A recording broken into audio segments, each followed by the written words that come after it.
여러분 안녕하십니까? 다산에듀 강사 권동성입니다. 우리가 이번에 배워볼 내용은 바로 전동기 두 번째인데요. 바로 시작을 해볼까요? 우리 전동기 기동 및 제동을 볼 것인데, 자, 1번 전동기 기동 특성이라고 있습니다. 전동기는 기동할 때 어떤 특성을 가지고 있다라는 거죠. 첫 번째, 기동 전류라는 측면에서 바라본다면, 자, 전동기는 전격 전류보다 6배에서 7배 또는 5배에서 7배 정도 되는 매우 큰 전류가 기동할 때 흐르게 됩니다. 그것은 우리가 소리로도 알 수 있죠. 전동기를 기동을 하게 되면은 우웅 하는 소리가 이 전류를 많이 달라고 하는 기동 토크를 많이 필요로 하는 부분이 되겠는데요. 전동기의 기동 정지를 자주 반복하게 된다면 우웅 이렇게 될 거 아니에요. 그러면은 권선에서 발생하는 열에 의해서 전동기가 손상될 우려가 있습니다. 그래서 너무 잦은 기동과 정지를 빈번하게 하는 것은 삼가해야 되겠습니다. 우리 두 번째로 기동 효율인데요. 부하를 기동하여 가속하기 위해서는 반드시 전동기의 발생 토크가 부하 토크보다 커야 된다. 즉, 저번 강의에서 배웠듯이 우리가 기동 시에는 전동기의 토크가 부하 토크보다 커야 되고 운전할 때는 부하 토크가 전동기의 토크보다 커야 되겠습니다. 그래서 그래야지만 안정적이라고 말씀을 드렸고요. 이때 기동 전류에 대한 기동 토크의 발생 비율을 기동 효율이라고 말하게 됩니다. 그리고 세 번째는 전압 강화 측면인데요. 전동기를 기동했을 때 전원에 미치는 영향도 함께 고려를 해줘야 된다는 거예요. 기동 전류는 전동기의 전격 전류보다 매우 크기 때문에 전원의 저항이라든지 또는 임피던스에 의한 전압 강화가 있습니다. 그 전압 강화가 전류가 크다 보니까 마찬가지로 커지게 된다는 거예요. 그것에 의한 전압 강화를 조금 더 어떻게 하면 줄일 수 있을지 계속해서 고민을 해야 된다는 거죠. 두 번째는 우리가 알고 있는 직류전동기의 기동입니다. 자, 직류전동기는 분권인 경우에 0.5 정도, 직권인 정도에는 1.5kW 정도의 이상이 되었을 때 전전압 기동을 사용할 수가 있습니다. 여기서 말하는 전전압 기동이라고 하는 것은 전격 전압을 바로 인가를 해주는 겁니다. 1차 측에. 자, 기동 저항을 삽입하여 부하의 가속에 필요한 토크 정도까지 기동 전류를 제한하며 속도가 커짐과 더불어서 점차 저항을 감소시켜 나가며 전격에 이르게 하는 이런 것을 직류전동기의 기동법이라고 하게 되는데요. 자, 이렇게 대표적으로 두 가지를 꼽을 수가 있겠습니다. 첫 번째는 저항 기동법이에요. 가벼운 저항을 접속한 다음에 저항을 점점점 줄여 나가는 겁니다. 저항값을 처음에는 크게 해요. 근데 점점점 속도가 빨라지면 줄여 나가는 방식. 이것이 저항 기동법이 되겠고요. 보시다시피 저항값을 크게 하기 때문에 저항 기동법이라고 부르게 되는 겁니다. 기동시. 두 번째는 가변 전원 기동법입니다. 자, 기동할 때는 직류 전원의 전압을 0에 가깝게 설정을 하고 회전 속도가 이제 증가하게 되면은 서서히 전압을 어떻게 된다는 거예요? 증가시켜 나가는 방식. 이것이 가변 전원 기동법 또는 가변 전압 기동법이 되겠습니다. 그래서 점점점 전격 전압에 접근하는 방식을 말하죠.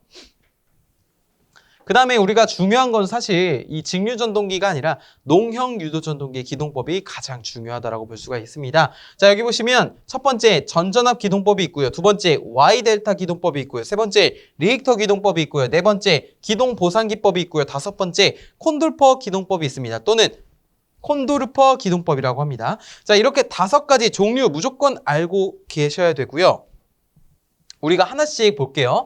자, 전전압 기동법이라고 하는 것은 앞서 말씀드렸다시피 전격 전압을 바로 인가를 해주는 기동 방법입니다. 이것을 다른 말로 직입 기동법이라고도 표현을 하게 되는데요. 1차 측 유도전동기의 단자에 직접 전격 전압을 가하는 방식이므로 조금 더 용량이 소용량에 적합하다라고 볼 수가 있습니다. 대용량에는 조금 힘들어요. 왜냐면은 전격 전압을 바로 인가하게 되면은 어떻게 표현하면 좋냐면 길들이지 않았다 해야 되나요?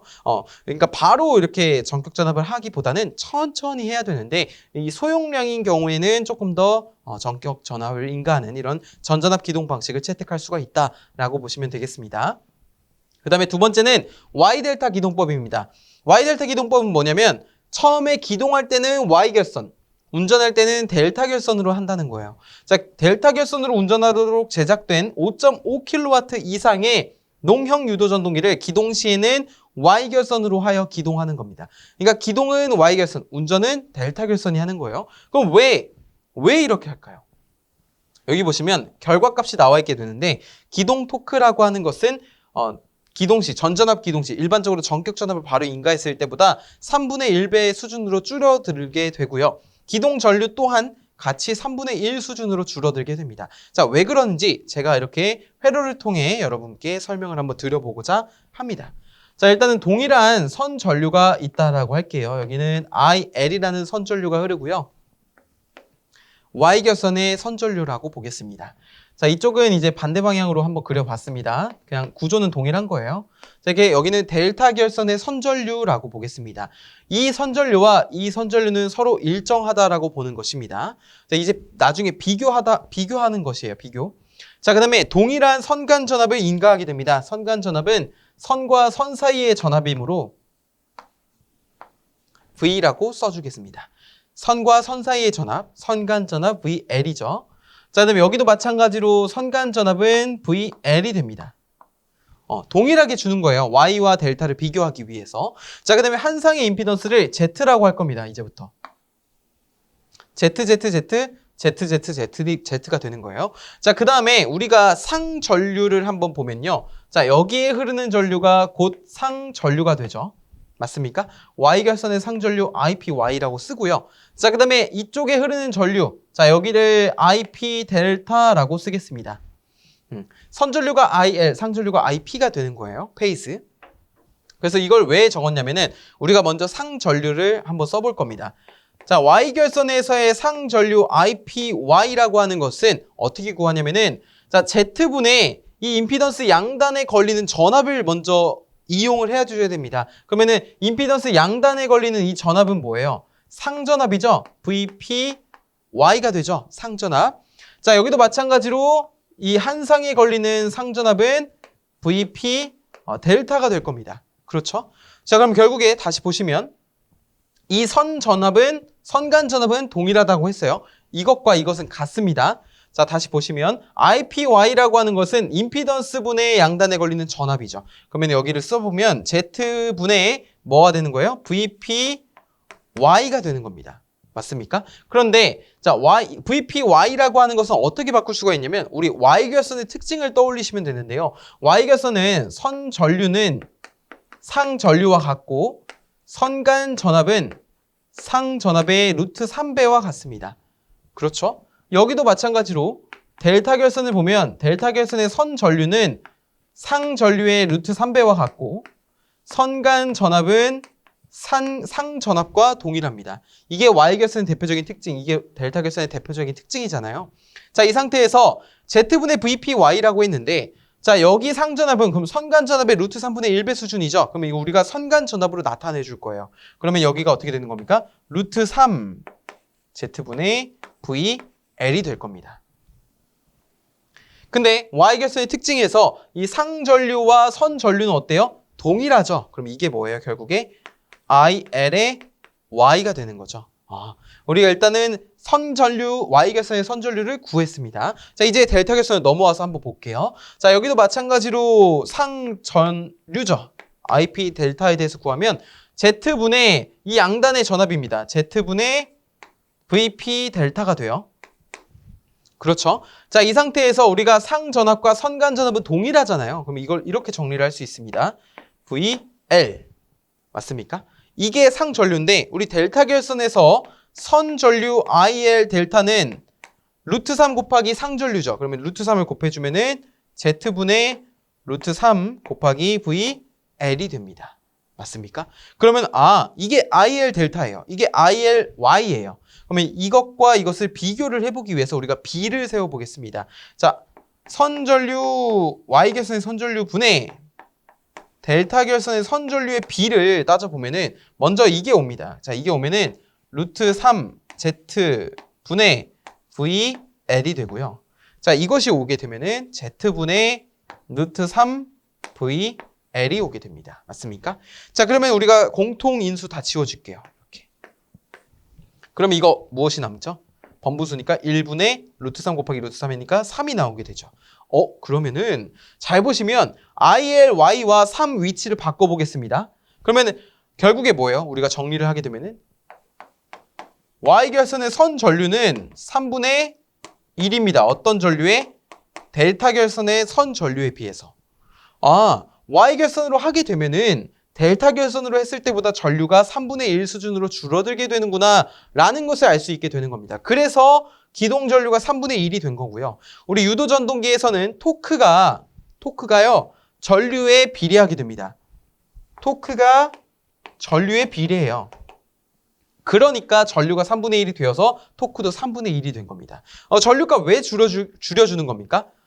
기동 전류가 전격 전류의 6배에서 7배 정도 되니까 그것을 조금 더 줄여주어서 우리가 기동을 안전하게 할 수 있도록 하는 방식이라고 보시면 되겠죠.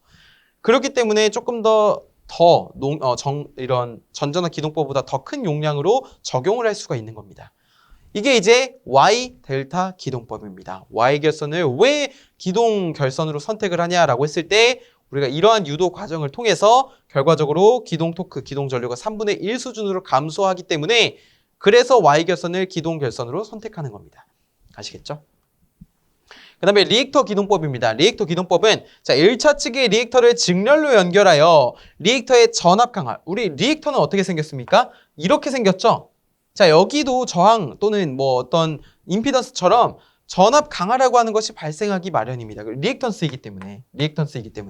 그렇기 때문에 리액터에도 전압 강화가 발생하는데 첫 번째 이제 인가한 전압보다 이 전압 강화에서 전압을 깎아 먹으니까 뒤쪽에 전동기 쪽으로 가는 전압은 조금 더 감소할 수가 있겠죠. 그래서 안전하게 기동할 수 있는 방식이 무슨 방식이다? 리액터 기동법입니다. 리액터를 직렬로 연결해 줘야 됩니다. 직렬로. 자, 비교적 대용량기에 사용을 하고요. 전전압 전환했을 때 충격이 적고 원활한 기동이 되며 구조가 간단하고 신뢰도가 높습니다. 그러니까 기동할 때는 리액터를 이용해서 전압 강화를 이용해서 기동을 하고 나중에 시간이 지나서 안정적으로 되면은 리액터를 단락시킵니다. 그러면 이제 일반적인 그냥 전전압 기동법이라고 보시면 돼요. 그 다음부터는. 자, 그 다음에 기동 보상기법도 마찬가지로 기동 전압을 감소시켜서 기동 전류를 감소시키는 그런 기동 방식이라고 보시면 되겠는데, 자, 전동기 1차 측에 단권 변압기를 접속하여 전압을 감압함으로써, 여기가 핵심이죠. 단권 변압기를 써야 됩니다. 아까는 리액터였어요. 리액터 기동부는. 근데 기동 보상기법은 단권 변압기를 씁니다. 자, 근데 그냥 쓰는 게 아니라 이 탭을 변경을 해줘야 돼요. 탭을 변경해서 전압을 80%면 80%, 65%면 65% 하면은 전체 전압의 80%만 인가를 해주겠다는 거고 65%만 인가를 해주겠다는 거고 이런 식으로 탭을 바꿔줍니다. 전전압을 가하는 기동 방식이며 일반적으로 이런 것을 탭 표준으로 삼고 있고요. 기동 보상기법은 15kW 이상 중형 및 대형기의 기동이 사용이 됩니다. 이것도 마찬가지로 어떤 타이머가 존재하는데요. 회로에는 기동을 합니다. 기동을 하다가 이 기동 보상기 그러니까 즉 단권 변압기를 사용해서 계속해서 기동을 하다가 안정적으로 되면은 이제 기동 보상기를 단락을 시킵니다. 그러면은 이제 마찬가지로 리액터 기동 때와 마찬가지로 전전압 기동법으로 우리가 기동을 다시 진행할 수가 있게 되는 것이죠. 어쨌든 리액터 기동법은 직렬로 리액터를 접속하는 거고 여기는 1차 측의 단권 변압기를 접속해서 탭을 조정해 줌으로써 전압을 감압시켜 기동하는 방식. 이것이 기동 보상기법이 되겠습니다. 그리고 콘돌퍼 기동법은 리액터 기동법과 기동 보상기법을 합쳤다고 보시면 되겠는데요. 자, 기동 보상기법 이용 중에 전전압으로 변경되었을 때 큰 과도 전류가 흐르게 됩니다. 자, 그래서 그것을 방지하기 위해 적용하는 기동 방식으로서 즉 탭 변환 시간을 줄여줌으로써 우리가 결선이 바뀌게 되면서 그때 잠깐 동안 전원이 공급이 중단될 수도 있거든요. 하지만 그런 시간을 조금 더 보완한, 즉 기동보상기법의 결점을 보완한 그런 방식이다라고 보시면 되겠습니다. 그래서 우리가 농형 유도전동기의 기동법은 지금 보시는 바와 같이 직입, Y델타, 리액터, 그 다음에 기동, 보상기, 콘돌퍼 기동까지 총 5가지를 농형 유도전동기의 기동법으로 꼽아야 된다고 우리는 꼭 알고 있을 필요가 있습니다. 자, 그 다음에 권선형 유도전동기입니다. 우리가 지금까지 농형 유도전동기를 했다면 권선형 유도전동기도 기동법이 굉장히 중요한데요. 2가지가 있습니다. 많진 않아요. 첫 번째는 2차 저항 기동법입니다. 2차 저항. 자, 2차 회전자 슬립 링을 통해서 저항을 외부로 연결을 합니다. 외부로부터. 자, 그러면 저항값을 바꿔줘요. 즉 가변 저항을 사용을 하게 되는데 자, 이렇게 되면은 토크를 크게 하면서 전류를 제한할 수가 있고요. 자, 유도전동기의 비례추이 특성, 즉 슬립이 이동하면 저항에 비례해서 슬립이 이동하는 특성을 우리가 비례추이 특성이라고 하는데 그런 것을 이용한 기동 방식. 권선형 유도전동기라고 한다면 보통 이제 문자에 2차라는 말이 들어가게 됩니다. 회전자 저항이기 때문이죠. 자, 그다음에 2차 임피던스 기동이라고 하는 것은 위에는 저항만 썼다면 아래는 리액턴스 값을 쓰는, 즉 임피던스를 이용하는 겁니다. 2차 저항과 리액터를 같이 병렬로 삽입을 해서요. 기동 초기에는 주파수가 높아서 우리 XL이라고 하죠. XL은 2파이 FL인데요.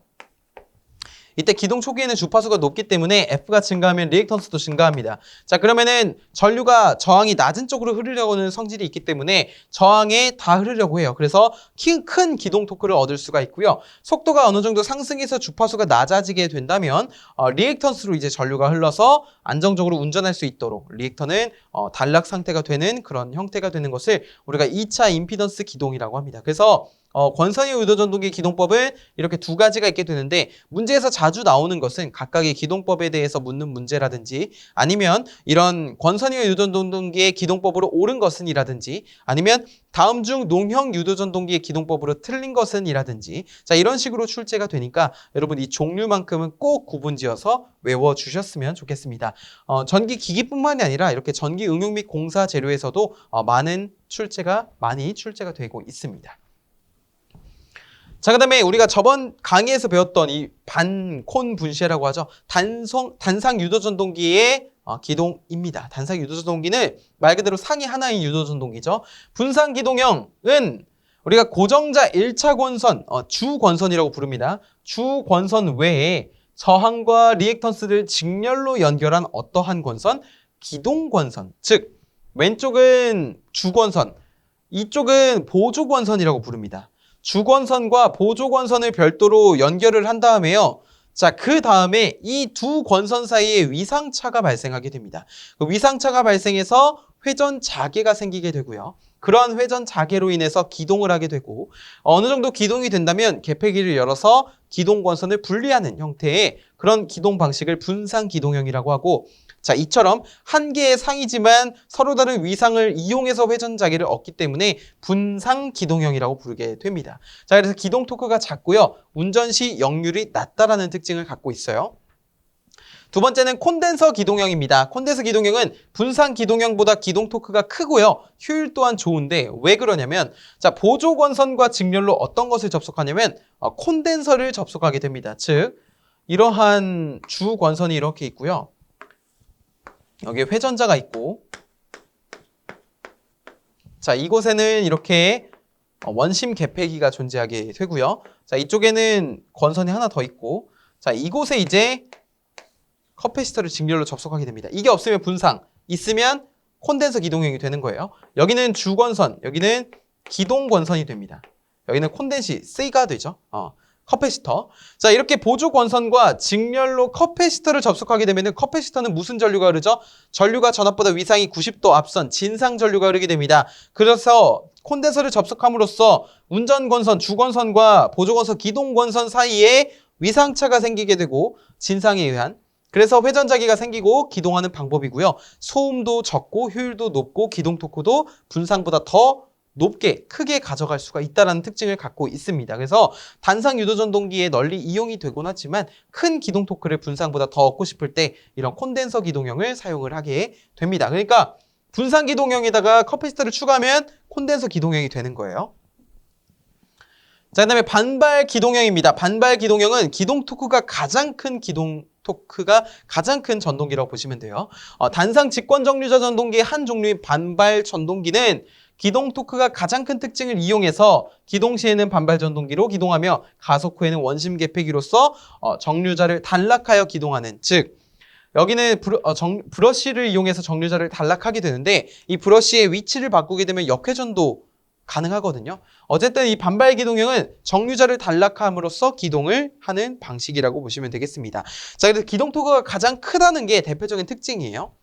자, 그다음에 쉐이딩 코일형이라고 하는 것은 이게 이제 소용량, 그리고 역회전이 불가능하고요.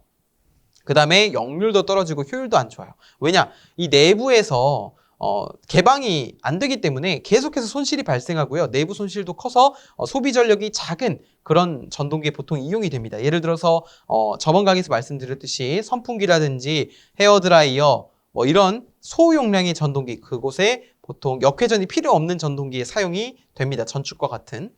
자, 다섯 번째는 기동 토크가 큰 순서입니다. 이거 굉장히 중요합니다. 다음 단상 유도 전동기 중 기동 토크가 가장 큰 것은, 가장 작은 것은 이렇게 물어보거든요. 반발 기동형, 반발 유도형, 콘덴서 기동형, 분산 기동형, 쉐이딩 코일형이 있습니다. 자, 여기서 우리가 안 배운 건 반발 유도형이죠. 반발 유도형이라고 하는 것은 반발 기동형보다는 기동 토크가 좀 작은데요. 자, 우리가 반발 기동형에서 사용했던 회전자 권선 있죠. 그것과 농형 권선을 서로 병행해서 사용하는 것을 반발 유도형이라고 부르게 되는데, 기동 토크가 제일 큰 건 반발 기동형이고 그것보다 큰 거는 유도형, 그 다음에 콘덴서 기동형, 분산 기동형, 쉐이딩 코일형입니다. 그래서 문제에서 보통 물어보면 이 반, 콘, 분, 쉐 이것만 기억해 주셔야 돼요. 반, 콘, 분, 쉐 따라해 보세요. 반, 콘, 분, 쉐. 반, 콘, 분, 쉐 꼭 기억을 해주시고, 자, 우리 동기전동기의 기동을 한번 보겠습니다. 동기전동기의 기동.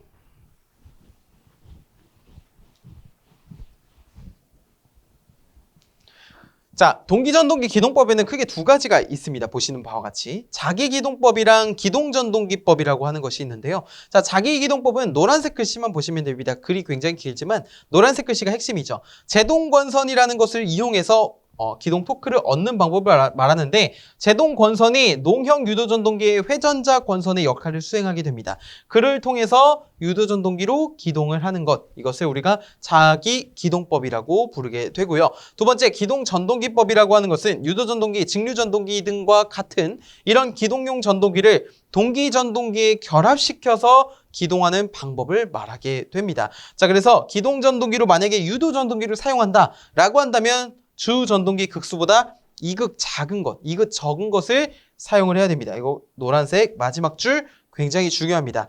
기동전동기를 유도전동기를 사용하는 경우에는 주전동기 극수보다 2극이 작아야 된다라는 것이 핵심이에요.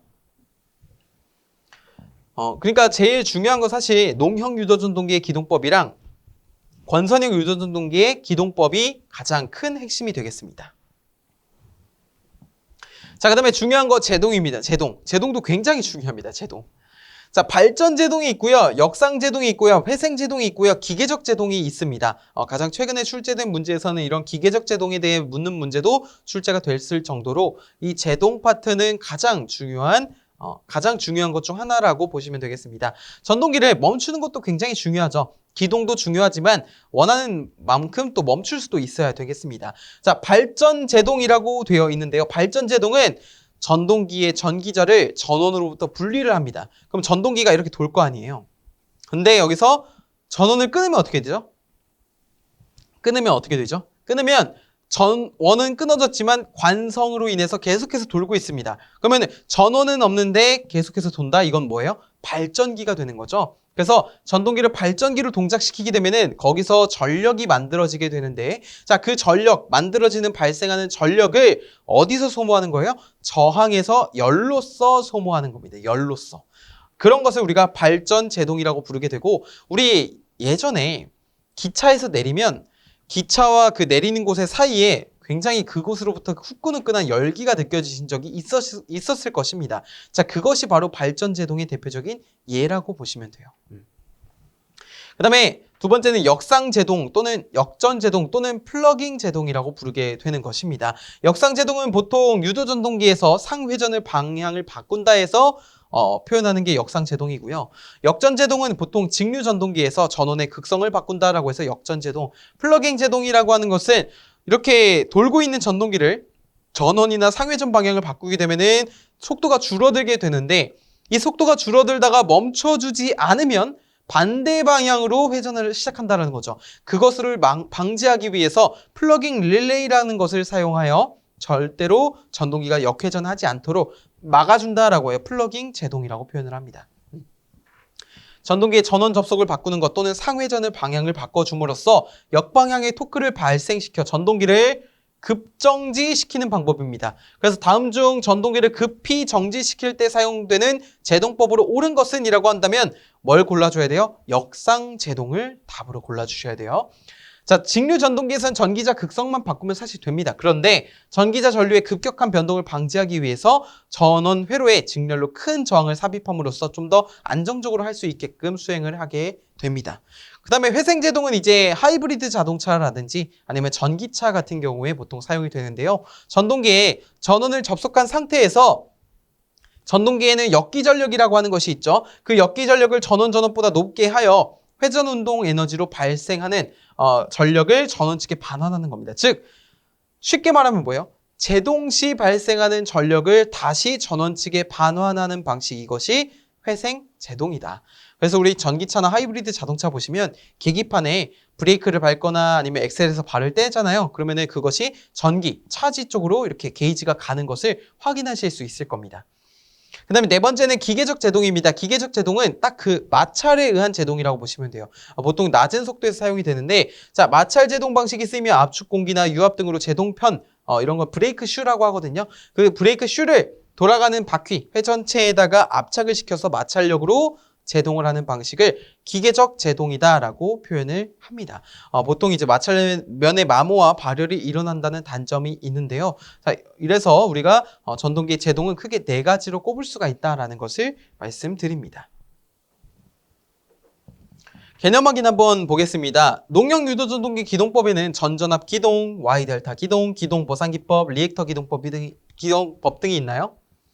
전전압 Y델타, 기동 보상기, 리액터, 그리고 콘돌퍼까지 있죠. 그렇죠? 5가 되겠죠. 자, Y델타 기동 시 기동 전류와 기동 토크는 2분의 1배 수준으로 감소합니까?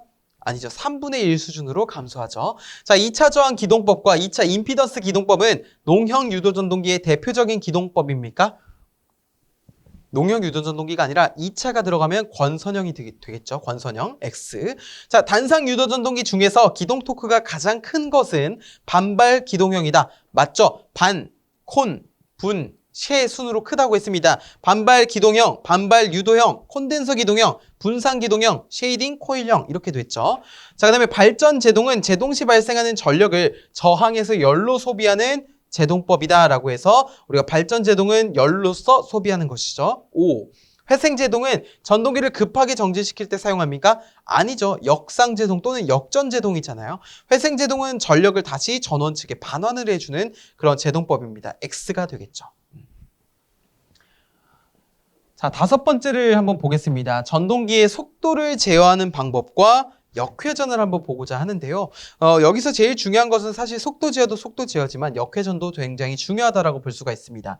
첫 번째, 직류 전동기의 속도 제어를 보게 될 텐데, 자, 직류 전동기의 속도 제어는 크게 세 가지가 있습니다. 종류 말하라고 하면은 저항, 계자, 그리고 뒤쪽에 있는 전압이라고 대답을 해주셔야 돼요. 아시겠죠? 직류 전동기 속도 제어법으로 틀린 것을 하면은 전압, 계자, 저항 말고 다른 하나가 정답이 됩니다. 자, 저항 제어라고 하는 것은 가변, 직렬 저항, 변화시킬 수 있는 직렬 저항을 넣고요. 전기자 회로의 저항을 변화시킴으로써 제어하는 방법, 이것을 저항 제어다라고 부르게 됩니다. 근데 저항에는 손실이 많이 발생하기 때문에 현재로서는 효율이 가장 낮아서 보통 사용이 되지는 않고요. 자, 여기 계자 제어가 중요합니다. 계자 제어. 팁박스에도 적혀 있지만 이 계자 제어는 계자 회로에 흐르는 전류가 매우 작기 때문에 미세하고 섬세한 조절이 가능해서 정출력 제어에 보통 사용이 된다고 보시면 되겠습니다. 그래서 다음 중 정출력 제어에 적합한 것은? 이라고 물어보면 계자 제어를 대답을 해주셔야 되겠죠. 계자 회로에 저항을 넣어서 계자 전류를 제어하는 방법을 말하게 되고요. 속도 조정 범위는 전기자 반작용 그리고 정류 불량 및 자기 포화 등에 의해서 제약을 받는다라고 보시면 되겠습니다. 자, 그 다음에 세 번째는 전압 제어입니다. 계자 제어만큼 중요한 게 바로 전압 제어인데요. 자, 전원단에서 전압을 조절해서 속도를 제어하는 거예요. 근데 전압을 어떻게 제어하는지는 이 종류에 따라서 달라지게 됩니다. 한번 같이 볼 거예요. 자, 일단은 특징을 보시면 단자 전압을 정밀하게 조정할 수가 있고요. 저속도부터 고속도까지 광범위하게 조절이 되며 조작도 간단하고 효율도 좋고요. 주 전동기와 거의 같은 용량의 전동기와 직류 발전기의 설치가 필요합니다. 그래서 설치비가 비싼 단점이 있는데, 자, 여기까지는 이제 특징이라고 하면 되는데, 이제 여기 종류별로 좀 특징을 더 자세히 알아보겠습니다. 일단은 우리가 이 직류 전동기의 전압 제어에서 크게 네 가지가 있다는 것을 꼭 기억해 주셔야 되고, 우리 워드 레오나드라는 것부터 알아보겠습니다. 워드 레오나드라고 하는 것은 속도를 광범위하게 제어할 수 있어요. 효율도 높게 제어할 수 있는 그것을 우리가 워드 레오나드 방식이다라고 표현을 하고요. 속도 변동률이 굉장히 작습니다. 그래서 가장 양호한 속도 제어법이라고 할 수는 있으나 설비비가 고가고요. 그리고 만약에 이제 속도가 좀 이제 부하별로 많이 바뀌는 그런 좀 변속도 부하에서는 조금 더 변동폭이 높은 데서는 조금 부적합하다라고 볼 수가 있습니다. 그래서 그런 곳에 적합하게 적용을 시키는 것이 바로 이 일근어 방식이 되는데, 자, 이전에 일단 워드 레오나드 회로를 보시면 직류 전동기가 존재하게 되고요. 구동용 전동기가 존재하게 되고요. 직류 발전기가 존재하게 되고요. 여자 모선이 이렇게 존재하게 되는데, 보시면 여기 보시면 가변 저항이 있어요. 그렇죠? 이 가변 저항으로 인해서 직류 발전기의 전원을 이렇게 어떻게 전류를 제어하는 방식을 우리가 워드 레오나드 방식이다라고 부르게 됩니다. 그래서 워드 레오나드 방식이다라고도 표현을 하고 MGM이라고 해서 MGM 제어 방식이다라고도 표현을 하게 됩니다. 저항을 조절을 해서 발전기 직류 전압 제어에 의한 속도 제어 방식이다라고 보시면 돼요. 자, 우리 두 번째로 일근어 방식이라고 했는데, 일근어 방식은 뭐냐면 우리 워드 레오나드에다가 플라이 휠 효과를 추가한 겁니다. 플라이 휠 효과가 무엇이죠? 쉽게 말해서 회전하는 물체에 축적되는 에너지를 플라이 휠이다라고 표현을 했는데, 자, 워드 레오나드 방식의 구동용 전동기 DM을 유도 전동기로 바꿔주는 겁니다. 직류가 아니라 유도 전동기로 하고, 플라이 휠 효과를 이용해서 부하 변동이 심한 대용량 제철용 아변기에 적용하는 그런 방식을 일근어 방식이다라고 보시면 되겠습니다. 그래서 문제에서 플라이 휠 효과를 이용하여 부하 변동이 심한 이라는 말이 나오면 일근어 방식 골라주셔야 되고요. 워드 레오나드 방식에서 플라이 휠 효과를 추가했다라고 해도 일근어 방식이 나와야 됩니다. 가변 속도 대용량 제관기 등에 적용이 된다라고 보시면 되겠습니다. 자, 그 다음에 세 번째는 초퍼 제어입니다. 초퍼. 촉촉촉촉. 제가 지금 무엇을 하고 있는 것일까요? 촉촉촉. 이상한 짓 아니고요. 촉촉촉이라고 하는 것은 그거죠. 이제 칼질. 우리 도마에다가 이제 야채 같은 걸 넣고 칼질 하잖아요. 근데 잘게 썹니다. 그렇죠? 그래서 전류의 온오프를 매우 짧게 톡톡톡톡톡 해서 촉촉촉 해서 나눠주는 것을 통해 직류 또는 교류의 전원으로부터 시료값으로서 어떤 임의의 전압을 얻어내는 거. 이것을 우리가 초퍼 제어라고 부르게 됩니다. 핵심은 뭐예요? 전류의 온오프를 매우 짧게 하는 거. 촉촉촉. 초퍼가 이런 어떤 뭐라고 할까요? 그 단위 시간 동안 좀 이렇게 잘게 써는 기구를 초퍼라고 부르게 됩니다. 자, 그래서 그것을 우리가 제어에 응용했다라고 하여 초퍼 제어다라고 표현을 하게 되는 것입니다. 자, 그다음에 여기 보시면 직병렬 제어라고 있습니다. 직병렬 제어는 우리 전기 철도에서 보통 사용을 하게 되는데, 자, 직권 전동기에서 전기 철도용 전동기 주로 사용이라고 되어 있습니다. 즉, 속도가 빠르면 병렬 제어, 속도를 느리게 하고 싶으면 직렬 제어로 하는 겁니다. 속도를 빠르게 하려면 병렬, 속도를 느리게 하려면 직렬 제어로 해서, 직렬로 하면 어떻게 돼요? 전압이 분배가 되죠. 자, 그렇게 해서 속도를 줄이는 거, 이것을 우리가 직병렬 제어다라고 부르게 됩니다. 쉽게 말해서 그냥 직렬도 됐다가 병렬도 됐다가 이렇게 왔다 갔다 하면서 제어를 하는 방식을 직병렬 제어라고 한다라고 보시면 되겠습니다. 전기 철도의 그런 속도 제어에는 이 직병렬 제어 말고도 탭 제어라고 있습니다. 탭을 이용해서 속도를 제어하는 방식도 있어요. 자, 이어서 농형 유도 전동기의 속도 제어도 보겠습니다. 자, 농형 유도 전동기의 속도 제어라고 하면은 우리가 종류 세 가지는 꼭 기억해 주셔야 되는데요. 첫 번째는 극수 변환법이고요. 두 번째는 주파수 변환법, 세 번째는 전압 제어법입니다. 전압 제어라고 하는 것은 1차 전압 제어법이라고도 부르게 되는데, 우리가 이 세 가지는 꼭 기억을 해줘야 됩니다. 먼저 극수 변환법이라고 하는 것은 극수를 바꾸면 동기 전동기의 그런 동기 전동기가 아니죠. 유도 전동기의 속도가 변화하고 동기 속도가 바뀌고 회전 속도가 변화하는 원리를 이용한 겁니다. 자, 그래서 우리가 이것을 식으로 나타내면은 NS라고 하는 거는 P분의 120F죠. 자, 여기서 극수가 바뀌면 어떻게 됩니까? 주파수가 일정할 때 동기 속도가 변화하게 됩니다. 그래서 우리가 이런 원리를 이용한 것이 극수 변환법이 되겠고요. 목공기계나 공작기계 이런 곳에 보통 사용이 됩니다. 자, 그 다음에 두 번째는 주파수 변환법입니다. 주파수 변환법은 슬립이 일정할 때 주파수를 변화시키면 회전 속도가 변화하는 원리를 이용한 겁니다. 즉, F를 변화시키면 동기 속도가 변화하게 되죠. 그로 인해서 회전 속도도 같이 바뀌게 되는 거, 이것을 우리가 주파수 변환법이라고 하는데, 자, 이렇게 회전 속도를 바꾸기 위해 주파수를 변환하기 위해서는 어떠한 가변 주파수 장치가 필요합니다. 대표적인 게 이제 전기 철도에서 적용이 되는 VVVF 제어라고 하는 것인데요. Variable Voltage, Variable Frequency라고 해서 가변 전압, 가변 주파수 변환 장치가 되겠습니다. 그런 장치가 필요하게 돼요. 세 번째는 전압 제어입니다. 전압 제어는 유도 전동기의 토크는 1차 전압의 제곱에 비례하는 것을 이용하여 단자 전압을 조정하는 것. 즉, 전압을 이용해서 제어를 하지만 속도 변동률이 매우 크기 때문에 소형 전동기의 속도 조절에 사용되는 방식이다라고 보시면 되겠습니다. 잘하고 계세요. 정말 잘하고 계십니다. 자, 우리 이렇게 종류는 꼭 기억을 해주시고요. 자, 그다음에 세 번째는 권선형 유도전동기의 속도 제어 방법입니다. 우리 권선형 유도전동기의 기동법에서와 마찬가지로 전부 다 2차라는 말이 들어가 있는 것을 먼저 볼 수가 있고요. 거기서는 2차 저항 기동법, 2차 임피던스 기동법이었지만 여기서는 2차 저항 제어와 2차 여자 제어가 됩니다. 자, 권선형 유도전동기에서 마찬가지로 2차 저항 기동법 때와 같이 2차 측 외부 슬립링으로 인해서 외부에서 삽입한 회전자 저항을 가감하여서 비례추의 특성을 이용한 기동 방법을 2차 저항 제어법이다라고 표현을 하고요.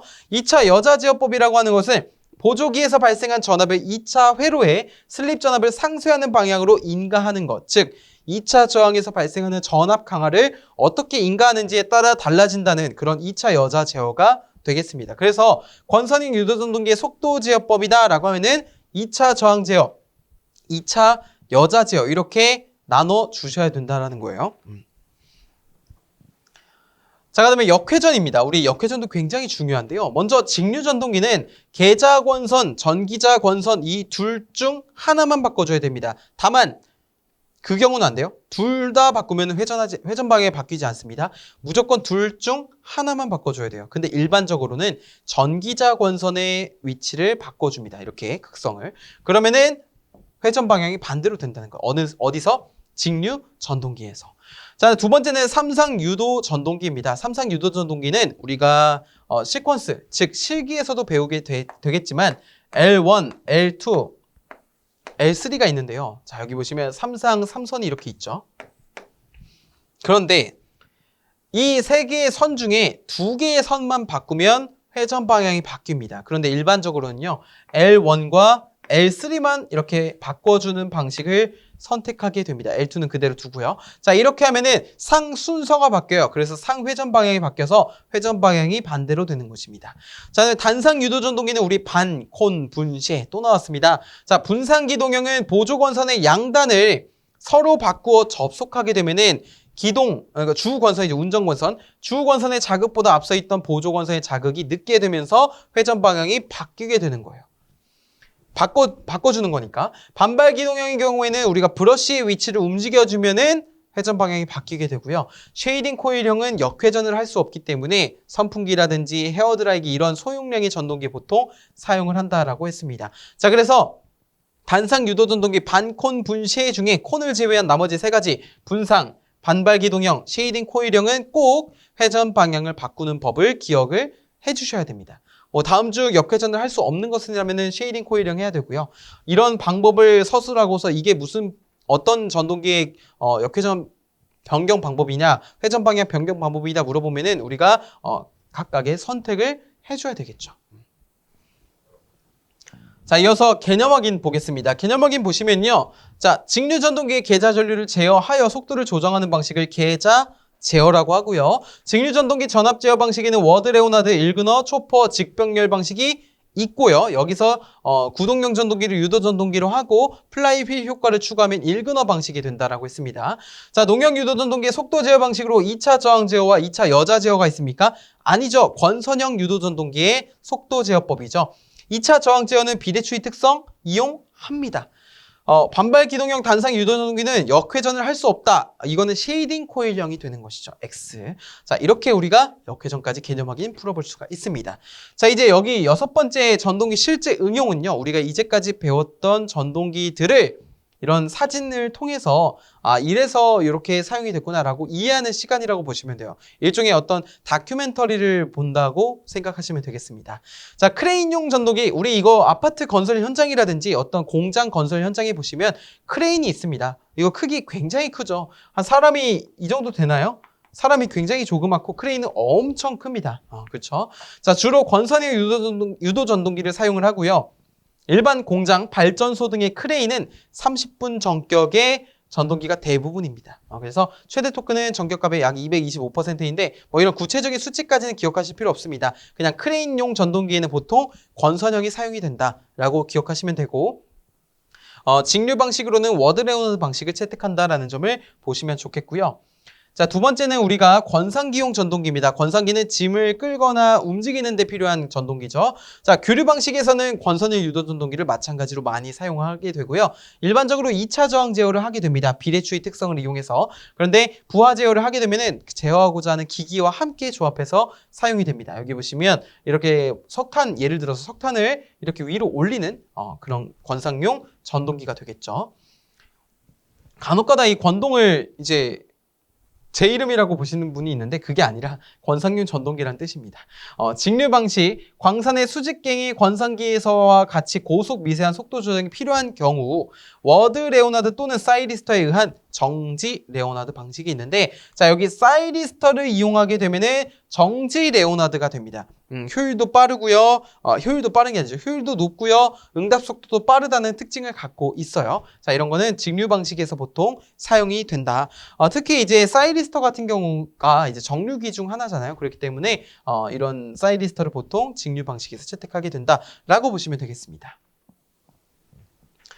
자, 그 다음에 엘리베이터용 전동기입니다. 엘리베이터용 전동기는 우리가 앞서 한번 정리를 해봤는데 자, 일반 성능이 높은 신뢰도를 지니며 기동 토크가 큰 것이 요구가 됩니다. 승객이 타 있으면 올라가야 되기 때문이죠. 기동 정지가 빈번하게 발생하기 때문에 플라이 휠 효과가 작아야 됩니다. 그 말은 뭐예요? 관성 모멘트가 작아야 된다는 거죠. 자, 가속도의 변화 비율이 일정 값 이상이 되어야 합니다. 가속도 변화 비율 일정 값 이상 되어야 한다도 굉장히 중요한 특징입니다.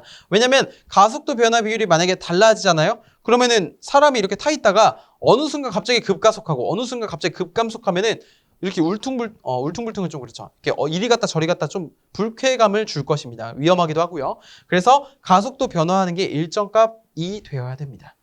교류 방식에서는 고저항 농형, 개방형 권선형 사용하게 되고요.